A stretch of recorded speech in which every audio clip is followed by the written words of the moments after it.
उनका साहब ना हमारा महीने का दिन कर दिया।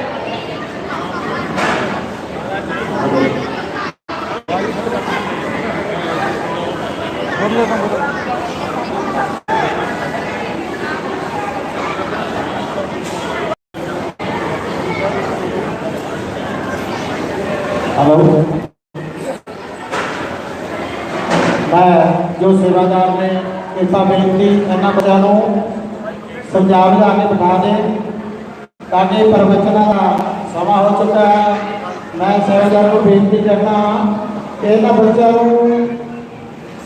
अपने स्टैंडर्ड से उठा दें ताकि शोर शराबा बंद कर दें ताकि जो भाव वाले आकर तो सच महात्मा जो प्रवचन करते हैं उन्होंने वचन सुनना अगर जी उन्होंने असं प्रवचन नहीं सुनाने चाहे जो बच्चा मैं बेनती करता हूँ कि वो बैठ जाना ताकि जो समझावे। मैं सेवादार को दोबारा फिर बेनती करता हूँ कि एक रोज ड्यूटी जाने में बच्चा को बुला देता था ऐसे मेरे बीपीएम जो भी बच्चे उठा लें ताकि प्रवचन संभव होता है। तो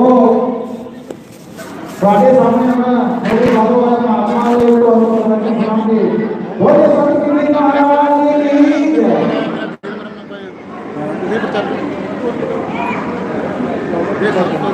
आप भजन गाएंगे उसके बाद लड़की यही रख देते हैं इसको आएगा। वो दूसरा माइक दे ना बोलने हैंड फ्री वाला। हेलो हेलो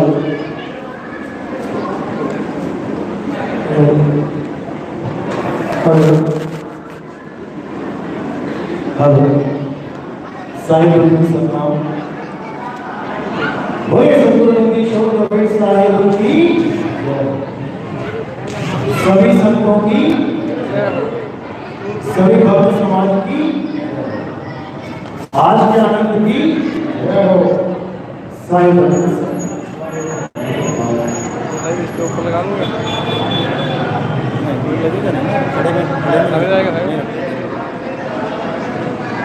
तो आज बहुत ही पवित्र दिन है, शुभ दिन है। आज ही के दिन परम पिता परमात्मा एक गुरु के रूप में इस धरातल पे आए और सोए हुए जीवों को जगाया। इसी को कबीर प्रकट दिवस कहते हैं। जयंती क्यों नहीं कहते हैं? क्योंकि जयंती में होता है मां के गर्भ से आना और प्रकट का मतलब होता है बिना गर्भ के ही प्रकट हो जाना। तो केवल कबीर साहब ही ऐसे संत हुए हैं धरातल पे जो बिना मां बाप के आते हैं। धर्मदास भी कहते हैं धन्य कबीर कुछ जलवा दिखाना हो तो ऐसा हो बिना मां बाप की दुनिया में आना हो तो ऐसा। जब परमात्मा आते हैं अपने ज्ञान का प्रचार करने के लिए तो बिना मां बाप के आते हैं, उनका कोई मां और बाप नहीं, क्योंकि साहिब सबका बाप है और बेटा किसी का नहीं, और बेटा बन के जन्मया सो तो साहिब है। वो परमात्मा हो ही नहीं सकता जिसके कोई मां और बाप हो, नहीं तो फिर परमात्मा का भी कोई दादा होगा, परमात्मा होगा। नीलू और नीमा तो एक जुलाई थे जिनको कबीर साहब नहर तारा में एक कमल के ऊपर जब प्रकट हुए तब उन्हें वहां पे दर्शन हुए, वहां मिले और वहीं जाकर उनको अपने घर में ले गए, इसलिए वो दुल्हा कहलाए। लेकिन असल में कबीर साहब के कोई माँ बाप नहीं थे। ना हमली ना गर्भ पसेरा बालक हुए दिखलाया, साधु भाई अभिगत से चला आया, कोई मेरा भेद अलीगढ़ से चल के आया मैं, और मेरा भेद किसी को नहीं पता लगा कि ये कौन है। जितनी ज्यादा दुष्प्रचार कबीर साहब के ऊपर किया गया, इतना किसी संत के ऊपर नहीं किया। किसी ने उसे विधवा ब्राह्मणी का बालक बता दिया, किसी ने उसे रामानंद जी के पास एक औरत गई, उसने आशीर्वाद मांगा तो उन्होंने पुत्रवती कह दिया। वो विधवा थी तो कहते हैं वैसी पुत्र बन के उनके हाथों में प्रकट हो गए। बहुत सी बातें करते हैं, लेकिन आज तक कोई नहीं बता पाया कि कबीर साहब के पिताजी का क्या नाम था। विधवा ब्राह्मणी को बता देते हैं, लेकिन ना तो आज तक उस विधवा ब्राह्मणी का नाम पता कर पाया कोई, और ना ही उनके पिता का नाम पता कर पाया जो चल बसे हैं, तभी तो विधवा हुई। तो ये सब धर्म फैलाया गया कबीर साहब के नाम पर, क्योंकि कबीर साहब ने उन सारे बंधनों को तोड़ दिया जिन बंधनों में हमें बांधा गया। अज्ञानी गुरुओं ने, अज्ञानी धर्म के ठेकेदारों ने हमें जिन बंधनों में बांध दिया था, वो कबीर साहब ने तोड़ दिया। अब जब किसी का जाल टूटता है तो भाई क्रोध तो उसे आता है। अब क्रोध आएगा तो क्या होगा? दुष्प्रचार होगा, गलत धारणाएं पैदा की जाएंगी और लोगों को बेगुम किया जाएगा ताकि वो इस जाल से निकल ना जाए। यही कुछ हुआ समाज में। गलत बातों का, गलत इंफॉर्मेशन दी गई और उसी से इतिहास रच दिया गया।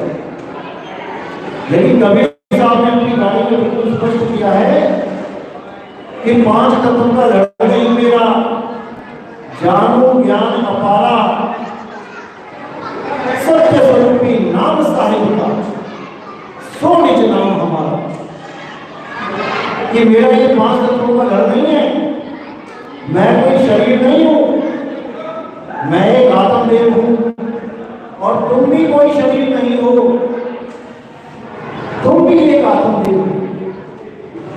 हम अपने आप को शरीर मान के बैठ जाते हैं, यही सबसे बड़ा बंधन है। जब तक हम ये नहीं समझ पाए कि मैं एक शरीर नहीं हूं, जब तक हमें कबीर साहब के ज्ञान की एबीसीडी की समझ में नहीं आ सकती। भले हम कितना कहते हैं कि हम कबीर पंथी हैं, हम कबीर साहब के लोहे जानते हैं, हम बढ़िया जानते हैं, हम कबीर साहब की जाति के गुरु हैं, हम धार्मिक समाज के हैं, कबीर हमारा गुरु है, इससे कुछ नहीं होगा। जब तक हमने कबीर साहब के मूल ज्ञान को नहीं समझा, जब तक हमारा कल्याण नहीं हो सकता। तो सबसे पहले कबीर साहब के मूल ज्ञान को समझना है कि मूल ज्ञान क्या है। बच्चों को शांत रहे, आराम से बैठे रहो। तो साहिब कहते पवित्र ज्ञान को जग में भागो और मूल ज्ञान गुप्त कर राखो। मूल ज्ञान बाहर जो परही और बिजली खिड़ी हंस का तरही। मूल ज्ञान कब लग छुपाई जब लग द्वादश पंथ न मिट जाए। जब तक द्वादश पंथ का खात्मा नहीं होगा, जब तक मूल ज्ञान प्रकट ही नहीं किया जाएगा। तो द्वादश पंथ कौन सा है? ये गरीबदास जी महाराज जी का पंथ है। और इसी में जो आखिरी प्रवर्तक रहे हैं, जिनको अब उम्र कैद हो चुकी है, वही मानव पंथ के आखिरी गुरु हैं। तो जैसे ही उनको सजा हुई 11 तारीख को, वैसे ही 13 तारीख को इस पंथ का उजागर हुआ, इस ज्ञान का उजागर हुआ। तो इसीलिए साहिब ने कहा था कि जब तक पवित्र ज्ञान सब नहीं समझ जाएंगे, तब तक मूल ज्ञान का उजागर नहीं किया जाएगा। अब पवित्र ज्ञान समझ गए, अब उन्हें आगे का ज्ञान दिया जाएगा। तो ज्ञान है क्या? किसे ज्ञान कहते हैं? क्या वाणी लोहे पढ़ने को ज्ञान कहते हैं? बिल्कुल नहीं। कहते और ज्ञान सो ज्ञानी, कबीर ज्ञान सो ज्ञान, और जैसे गोला तोप का करता चलेगा। कबीर साहब का जो ज्ञान है वो तोप का गोला है, और जब वो तोप का गोला पड़ता है तो पूरा मैदान साफ हो जाता है। क्या है वो तोप का गोला? उसे आत्मज्ञान कहते हैं। तो साहिब कहते हैं आत्मज्ञान बिना नर भटके, कभी मथुरा कभी काशी, जब में नींद प्यासी, मोहि देखत याद हंसी। जब तक हम आत्मज्ञान को नहीं समझ लेंगे, जब तक हमारी मुक्ति नहीं हो सकती। आत्मज्ञान का मतलब क्या होता है? आत्मज्ञान, मेरा ज्ञान। जैसे हम लिखते हैं आत्म कथा, मेरी कथा, मेरी अपनी कथा।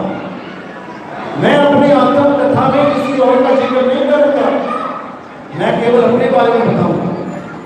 इसी प्रकार आत्मज्ञान होता है तुम्हें स्वयं का बोध हो जाए, स्वयं का ज्ञान हो जाए, ना कि तुम्हें किसी और भगवानों की शरण में भेज दिया जाए, किसी और भगवानों के नाम जाप में दे दिया जाए, किसी और का नाम जपवाया जाए।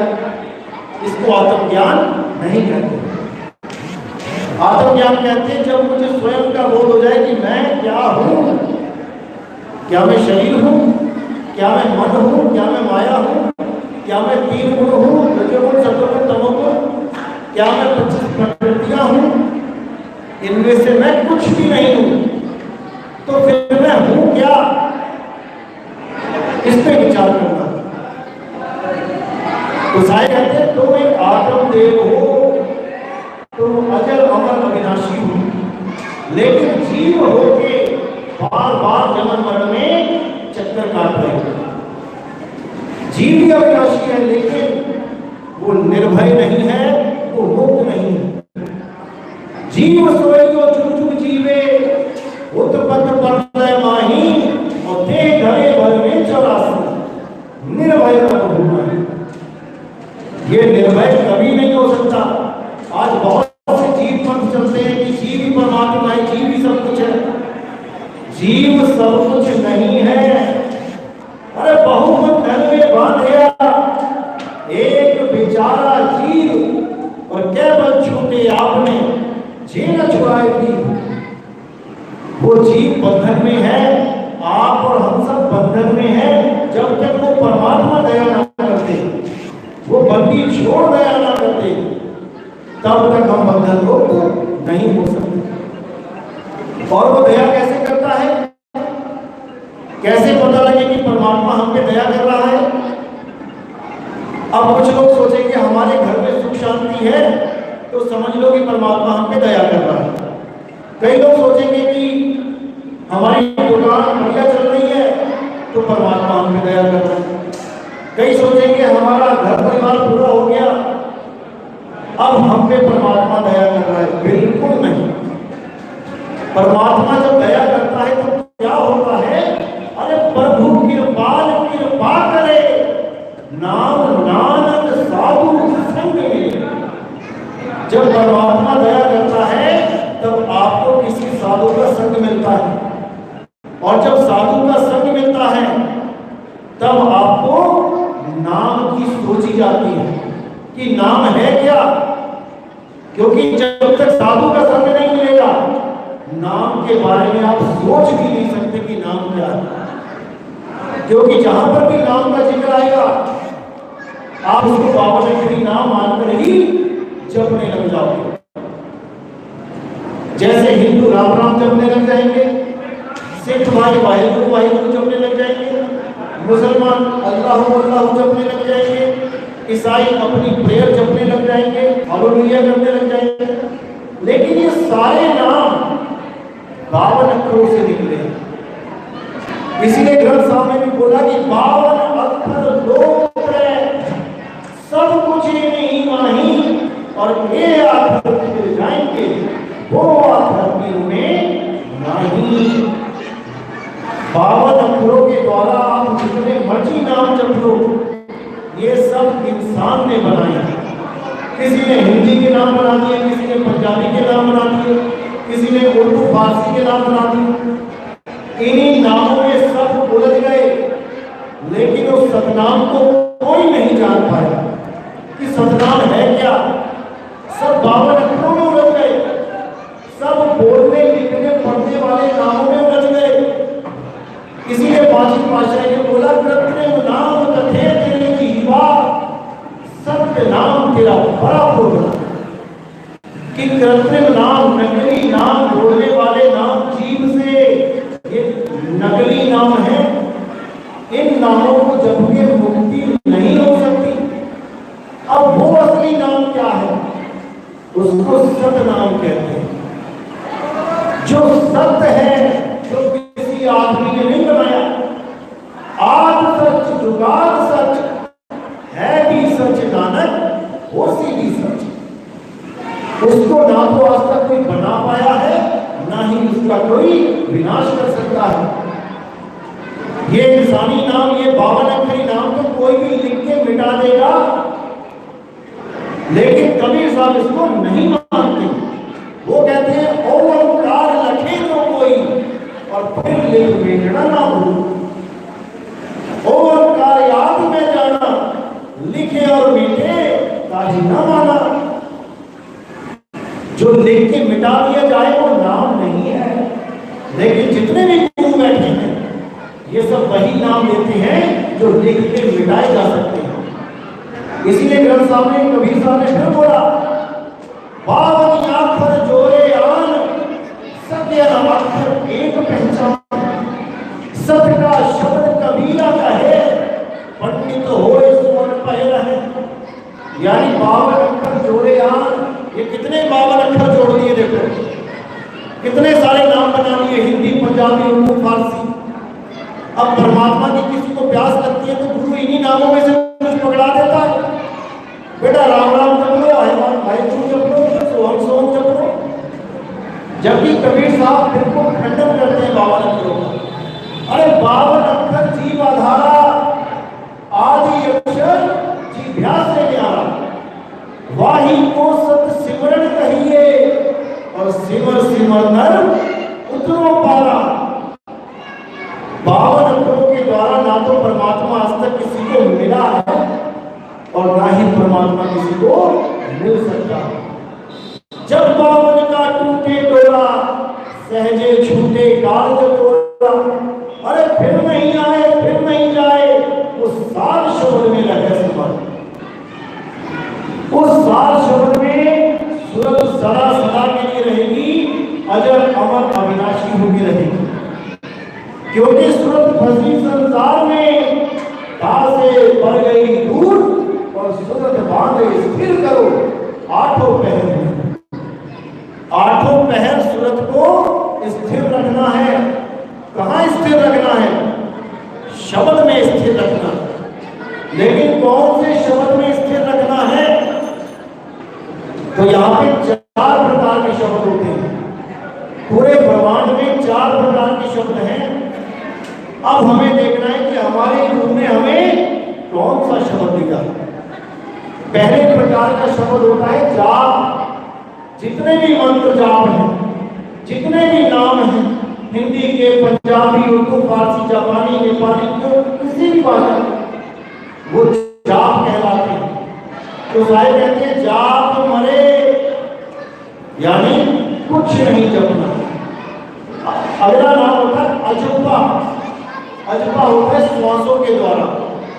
आपने श्वास अंदर खींची, आवाज आएगी स्लो, और बाहर छोड़ी, आवाज आएगी हम। सो हम, सो हम।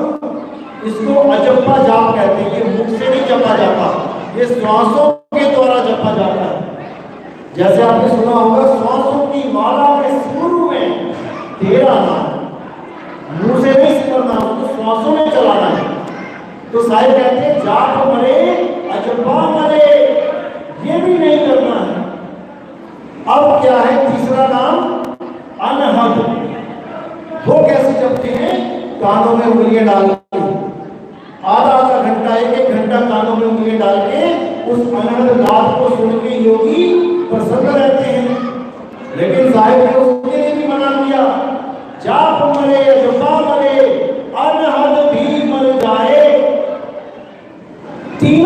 खत्म कर दिया। अब क्या बचा? अब बचा सार शब्द, अब बचा परमात्मा का एक सार नाम, उसी को सत्य नाम कहते हैं। अब उस सतनाम का मर जाए और सूरत समाए शब्द में वाको आए, उस शब्द को जानना है नहीं खा पाएगा। वो शब्द क्या है? वो आज सच जुगाद सच है भी सच नानक हो सी भी सच। उस शब्द को जानना है जो कहां पे है इस वक्त? वो सबके घट में विराजमान है। घट घट मेरा साइया सोनी सेज न कोए और बलिहारी व घट की जिस घट प्रगट हो। बलिहार जाते हैं उस घट की जहां पे वो प्रगट होकर ज्ञान बरसाता है। क्योंकि इस दुनिया में अगर ज्ञान कहीं मिल सकता है तो वो केवल संतों के पास मिलता है। ना तो कोई मिनिस्टर आपको परमात्मा का ज्ञान दे सकता है, ना ही कोई करोड़पति धनवान दे सकता है। आपको परमात्मा का ज्ञान केवल और केवल साधु संतों के पास ही मिलेगा, क्योंकि वो परमात्मा ने चुने होते हैं, उनको परमात्मा स्वयं चुनता है। जैसे बाबा नानक को चुना गया, तो बाबा नानक ने जो बात बोली उन्होंने कभी नहीं कहा ये मेरी वाणी है। उन्होंने क्या बोला? जैसी में आवे खसम की वाणी फैसला करी बयान में डालो, कि मेरे जिस्म के अंदर से जो मेरे खसम की वाणी आ रही है बिल्कुल सही बयान करना, सही से लिखना उसको, क्योंकि ये मेरा हुक्म नहीं है वाणी, ये परमात्मा का हुक्म है और सारे संसार के लिए एक है। उसी को जानना है, उसी को हुक्म बोला गया। अखा वाजो देखना बिन करना सुनना, पैरा वाजो चलना बिन हत्था करना, जीवा वाजो बोलना क्यों जीवित मरना, नानक हुक्म पछाण के तो जाके खसम मिलेगा। तब जाके खसम मिलेगा जब आप हुक्म को पहचान लोगे। हुक्म है क्या? परमात्मा का हुक्म है क्या? क्या है हुक्म? एक ही हुक्म, और वो क्या है? सूरत बांध स्थिर करो, आठों पहर हो। यही उसका हुक्म है। इसके अलावा कोई जप तप व्रत नित्य नेम पूजा पाठ तीर्थ मूर्त पाठक कुछ नहीं, कुछ करने की जरूरत नहीं है। ये कौन लोग करते हैं? जो अभी पूर्ण ज्ञान में नहीं आ पाए। जैसे आप जब 10वीं क्लास में हो जाते हो तब आपको पहली दूसरी तीसरी चौथी पांचवी क्लास में बैठने की जरूरत नहीं है, क्योंकि आप उसको आपकी तरक्की करवाते हैं, आपको आगे की पढ़ाई करवाते हैं। जो आप करते आए हो उससे आगे का ज्ञान दे देते हैं और उससे आगे का ज्ञान प्राप्त करके आप मुक्ति के दरवाजे तक पहुंच जाते हैं। क्या है मुक्ति का दरवाजा? वो शब्द द्वार है। द्वार का पावे शब्द का फिर भटका था। जब तक शब्द गुरु का द्वार आपको नहीं पता लगेगा, आपको भटकाव हमेशा ही रहेगा। तो नानक साहब ने शब्द गुरु का दरवाजा कहां बताया? नौ द्वार नहोदर फीके रस अमृत दसवें चुईजे। दसम द्वार के ऊपर अमृत रस का कुंड है, उसको प्राप्त करना है। और जो वहां पहुंच जाएगा वो सदा सदा के लिए अमर हो जाएगा। उसका जीव अवस्था का जो ज्ञान है वो खत्म हो जाएगा। अब वो पीव अवस्था में यानी आत्म स्वरूप में स्थित हो जाएगा। अब वो अपने आप को जीव नहीं कहेगा, अब वो पीव अवस्था में रहेगा, पांच तत्वों से न्यारा रहेगा, पंच विकारों से न्यारा रहेगा। उसी के लिए गरीदास जी ने बोला, कोटि तो ब्रह्मा भय और कोट भय ईश, साहिब तेरी बंदगी से जीव बने जगदीश।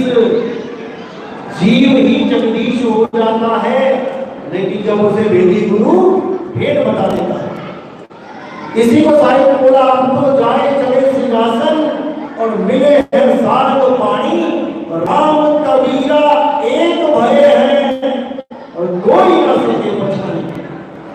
राम और कबीरा एक हो जाते हैं, दो नहीं रहते।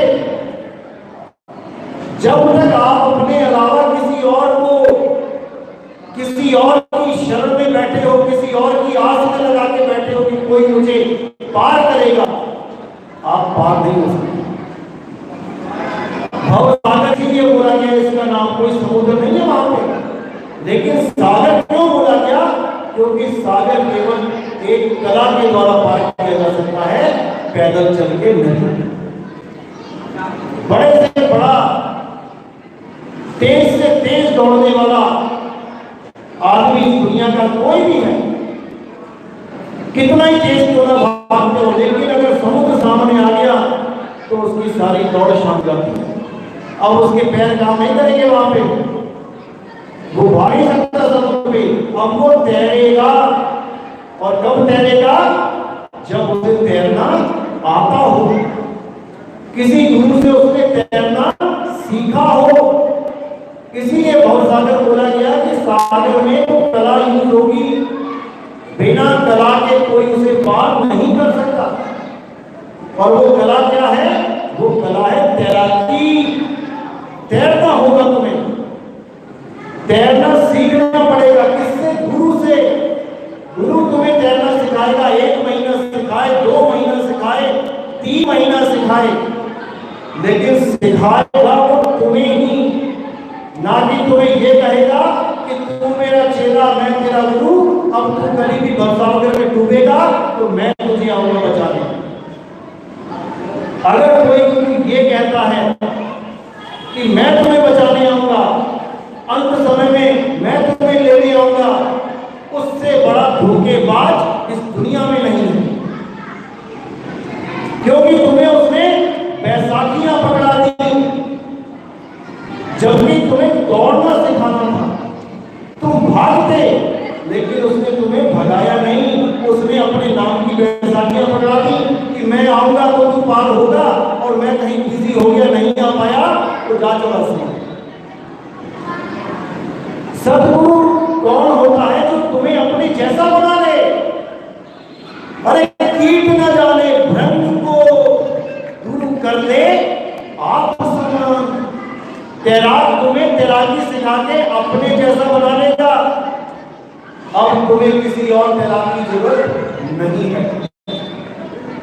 जैसे ही तुम पानी में गिरोगे, एकदम तुम्हारे हाथ पैर चलने लग जाएंगे, तुम तैरने लग जाओगे, और तुम अपने आप को खुद ही बचा लोगे। किसी गुरु की जरूरत नहीं पड़ेगी, तुम स्वयं ही स्वयं को तार दोगे। इसी को आप पे अग्नि लगाएंगे, आप पे जल जाए।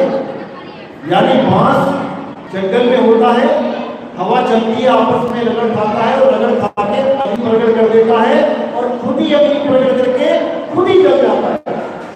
यानी जब तुम ही अज्ञान में रहते हो तो तुम ही अपना नाश कर देते हो, लेकिन जब तुम अपने ज्ञान में आ जाते हो तब तुम ही अपना उद्धार कर लेते हो। किसी और की जरूरत नहीं है। तुम खुद तैरोगे, क्योंकि तैराकी रूप में उस कला को तुमने सीख लिया है। गुरु ज्ञान है, गुरु देह नहीं है। गुरु वो है जो तुमने सीख लिया है। गुरु यानी गुर। कहते हैं इस बंदे में बहुत गुर है। गुर यानी हुनर। तुम्हें उसने गुर दे दिया, वो तुम्हारा गुरु है, लेकिन असल में ज्ञान ही गुरु है। तुम पानी में गिरे, एकदम ज्ञान प्रकाशित हो जाएगा, तुम्हें एकदम गुरु बचाएगा। कौन सा गुरु बचाएगा? ज्ञान गुरु बचाएगा। किसी और गुरु को बोलने की जरूरत नहीं पड़ेगी, मैं समुद्र में गिर गया, मुझे बचाओ। तो इसी को समझना है। जब तुम अपना कल्याण स्वयं से कर पाओ, तब समझ लो कि अब तुम्हारी मुक्ति है। जब तक तुम किसी और पे आशा लगा के बैठे हो तुम बंधन में। कबीर साहब ने यहाँ पे निर्बंध किया सबको, कभी किसी को बंधन में नहीं रखा। जैसे स्वान कांच मंदिर में भ्रमते भूत मरे हो, और कहे कबीर गली के सुनना तो हे कौन पकड़े हो। कहते जैसे एक कुत्ता शीशे के सामने खड़ा होके भौंक भौंक के मर जाता है, क्या उसे किसी और ने मारा आके? कौन से मारने वाला? उसका अज्ञान। वो अपनी परछाई को कोई अन्य कुत्ता समझ के भौंक भौंक के मर गया। वही कुत्ता अगर क्रोध में आ जाए, समझ जाए कि ये मेरा ही प्रतिबिंब है, वही अपने ज्ञान में रहेगा, नहीं भौंकेगा। यानी खुद से ही खुद का खात्मा और खुद से ही खुद को बचाना है। यहां तीसरा कोई नहीं है, खुद को खुद से बचाना है। तो कहते नलनी के सुनना तुम्हें कौन पकड़ी, तुम्हें पकड़ने वाला कोई नहीं है। तुम्हारे ही अज्ञान ने तुम्हें पकड़ रखा है, यही बंधन है। अज्ञान को छोड़ो, ज्ञान में आ जाओ, और किसी की जरूरत नहीं है। अब किसी संतोष को नहीं जाना है, अब किसी इंद्रलोक को नहीं जाना, किसी स्वर्गलोक को नहीं जाना। अरे ना कहीं आना और ना कहीं जाना, आपे में आप समान, खुद में समा जाना है। जो तुमने सूरत को इस संसार में फैलाया है उसको वापस समेट लेना है। और जैसे ही वापस समेट लोगे तब तुम्हें अपना बोध होगा कि मैं क्या हूं। और जब अपने आप को जान लोगे तो ये जितना भी मसाला काल भगवान का है, ये जितना भी शरीर है, ये जितना भी तीन गुण मन माया जोड़ चुकी है, ये सब छूट जाएगा अपने आप। और तुम बोध अवस्था में रहकर अपने निज स्वरूप में स्थित हो जाओगे। उसके बाद तुम्हें कुछ करने की जरूरत नहीं है, तुम सदा सदा के लिए लोग हो। बस तुमने एक ऐसा भेदी रूप ढूंढना है जो तुम्हें तुम्हारा ज्ञान है। ना कि तुम्हें मंदिर मस्जिद गुरुद्वारों में तीर्थ व्रत में उलझाए, जब तब में उलझाए। ये भी ज्ञान है, ये गलत नहीं है, पर अधूरा है। अधूरा ज्ञान है, इससे आगे बढ़ना है, आत्म खोज करनी है। गुरुग्राम में बिल्कुल साफ बोला है कि अगर राम को ढूंढना है तो राम कहाँ है? आत्म में राम और राम में आत्म, चीनस गुरुमुख विचार। अगर परमात्मा को ढूंढना है तो सबसे पहले अपनी आत्मा को ढूंढो, क्योंकि वो तुम्हारी आत्मा में ही विराजमान है। क्योंकि वो जहां विराजमान हो जाता है वो जगह अजर अमर अविनाशी हो जाती है। और इस दुनिया में कुछ भी ऐसा नहीं है जो अविनाशी है सिवाय तुम्हारी आत्मा के। यही गीता में बताया गया है अर्जुन, ये जितने भी तुम्हें लोग दिखाई दे रहे हैं ये सब मेरे द्वारा पैदा किए गए हैं और मैं ही इन्हें खत्म कर देता हूं। सर्व लोगों का नाश करने वाला महाकाल मैं हूं। लेकिन हे अर्जुन, सारे लोगों का नाश होने के बाद भी आत्मा कभी नहीं मरता। आत्मा को कोई शस्त्र काट नहीं सकता, आत्मा को कोई अग्नि जला नहीं सकती, आत्मा को कोई पानी भिगो नहीं सकता। इसलिए हे अर्जुन, अगर इस दुनिया में कुछ पूजनीय है तो वो केवल आत्मा है। आत्मा के अलावा अगर तुमने किसी को भी पूजा तो तुम 3 गुणों के नीचे रह जाओगे। और 7वें अध्याय में बिल्कुल स्पष्ट बोल दिया, हे अर्जुन, जो 3 गुणों की पूजा करते हैं वो पापी हैं, नीच हैं, अधम हैं। माया के द्वारा उनका ज्ञान हर दिया गया है। असल में वो ही राक्षस प्रवृत्ति में जीवन जीते हैं। और जो सच में परमात्मा को प्रेम करता है, परमात्मा को चाहता है, ज्ञानी पुरुष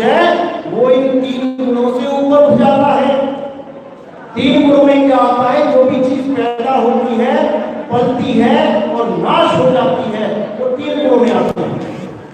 क्या क्या चीजें आती हैं? ये सारी दुनिया ही 3 गुणों में है। ये सारे मंदिर मस्जिद गुरुद्वारे 3 गुणों में हैं। ये सारे मंत्र जाप 3 गुणों में हैं।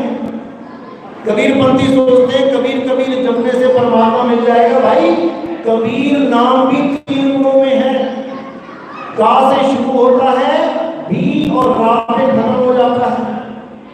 जो नाम खत्म हो जाए वो नाम सतनाम नहीं हो सकता, क्योंकि सतनाम वो है जो आद अंत तक सदा सदा रहेगा, उसका कभी किसी काल में नाश नहीं होता।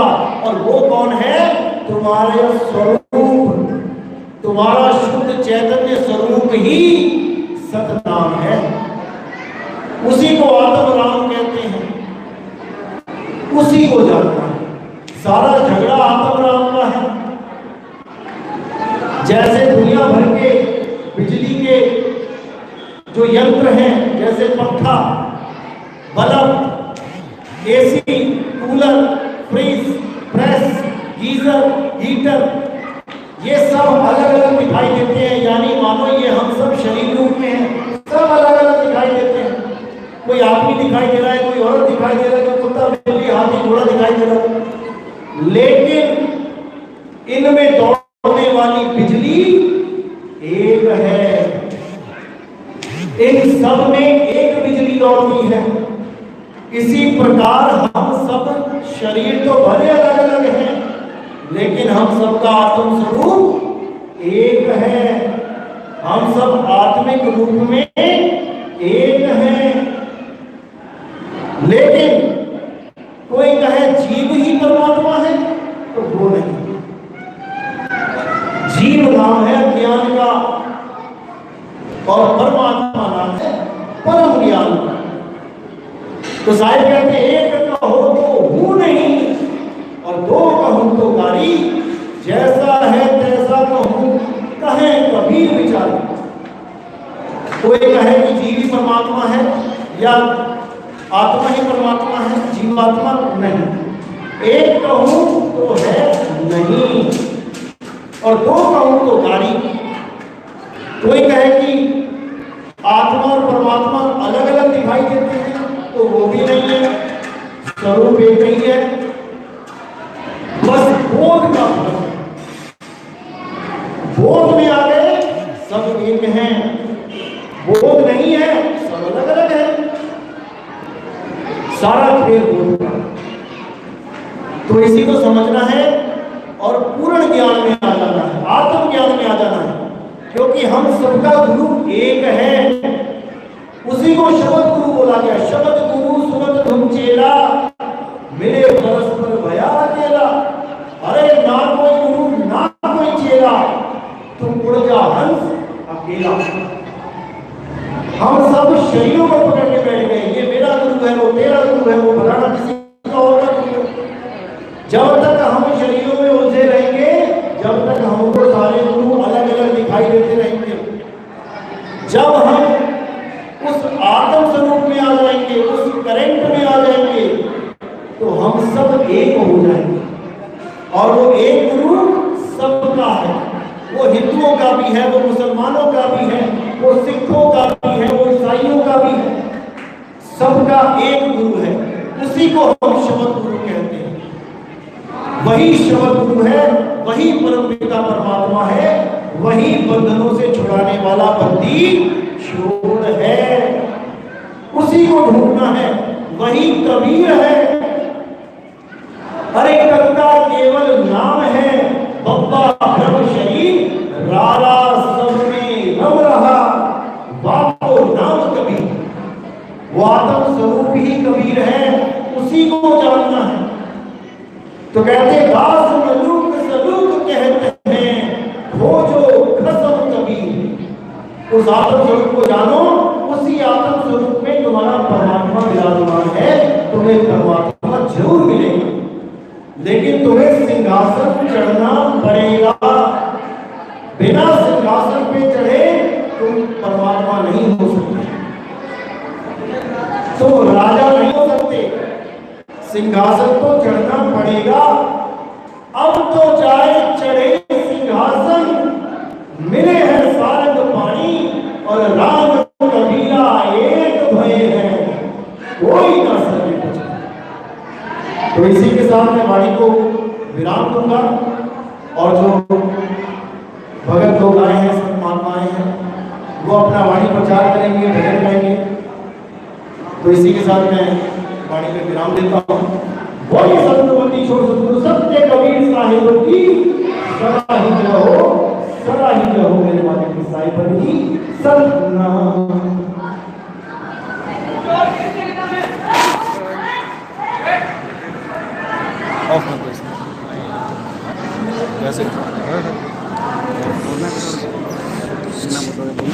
शेयर कर दो साहब ये। बोलो सतगुरु कबीर साहब की, सतगुरु रविदास महाराज की, सतगुरु वाल्मीकि महाराज की, सभी संतों की, सतगुरु नारायण महाराज की, अपने माता की, बोले परमात्मा की। सो एक बहुत ही खुशी का दिन है। साडे रहबर शेयर करना होता साडे महाराज रहबर सानू संत का रास्ता दिखाने वाले साहिब श्री सतगुरु कबीर साहब जी का प्रगट दिवस बहुत ही शुभकामनाएं। यूट्यूब के ऊपर है भी, डॉक्टर भीमराव अम्बेडकर यूट्यूब के ऊपर है, यूट्यूब पे है ना। बड़े अद्भुत कार्यक्रम मनाया जा रहा है। आप सब इस दिन के मौके शामिल हुए हो, आप सबका बहुत बहुत धन्यवाद करते हैं। सो हम 5 मिनट की आरती होगी, आरती तो बाद कुछ बुलारे बोलेंगे, उस तो बाद उनका मान सम्मान होगा। तो कृपा करके एकाग्रता बढ़ाई रखना जी। 5 मिनट की आरती तो बाद जो भी बुलारे बोलेंगे उनका मान सम्मान कितना का सांसद तरफों से उन्होंने